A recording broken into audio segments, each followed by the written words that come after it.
السلام علیکم ورحمۃ اللہ وبرکاتہ۔ بسم اللہ الرحمن الرحیم۔ آپ دیکھ رہے ہیں میرے چینل پر نورانی قاعدہ کے اسباب، جسے پڑھ کر ہم قرآن پاک صحیح پڑھنا سیکھتے ہیں۔ اگر آپ ہمارا ویڈیو دیکھ رہے ہیں تو آخر تک ویڈیو ضرور دیکھیں۔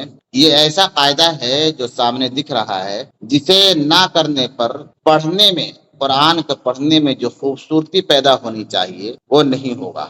اس لیے آخر تک ویڈیو دیکھیں، بہت ہی کم وقت لیں گے۔ تو چلیے سبق شروع کرتے ہیں۔ تختے نمبر 12 آپ دیکھ رہے ہیں یہاں غنہ۔ غنہ کیا ہے؟ غنہ کسے کہتے ہیں؟ غنہ کے کتنے حروف ہیں؟ غنہ کیسے کیا جاتا ہے؟ غنہ کتنے مقدار کیا جاتا ہے؟ یہ ساری باتیں بتائی جائیں۔ پہلے ہم جانتے ہیں کہ غنہ کن کن حروف پر اور کب ہوتا ہے۔ نون اور میم پر تشدید آئے تو غنہ ہوگا۔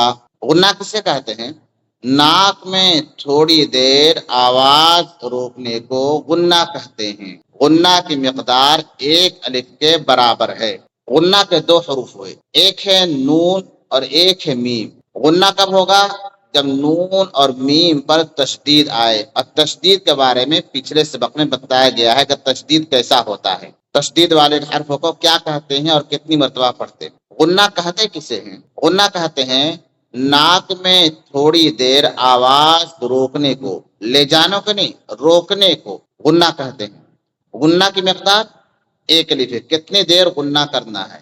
جیسے اس مثال میں آپ دیکھیں، ان، یہ نون ہے، اس کو اوپر تشدید ہے، اور بتایا گیا کہ جس نون پر تشدید ہو اس میں غنہ ہوگا۔ تو یہاں ہوگا ان، اور کتنا الف؟ 1 الف کے برابر۔ ان کن، من، ظن، ہن، یہ تو ہو گیا نون مشدد، یعنی نون مشدد جس نون پر تشدید ہے اس میں غنہ کیا۔ آگے دیکھتے ہیں میم مشدد۔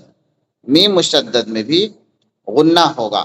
یہاں آپ دیکھیں ثم، آپ دیکھیں یہاں یہ میم ہے اور میم کے اوپر تشدید ہے۔ جب میم کے اوپر تشدید آ گیا تو یہاں میم کا غنہ ہوگا۔ مم، عم، ہم، فثم۔ تو جہاں کہیں بھی ان 2 حروف پر تشدید آئے گا وہاں پر 1 الف کے برابر غنہ کریں گے۔ السلام علیکم ورحمۃ اللہ وبرکاتہ۔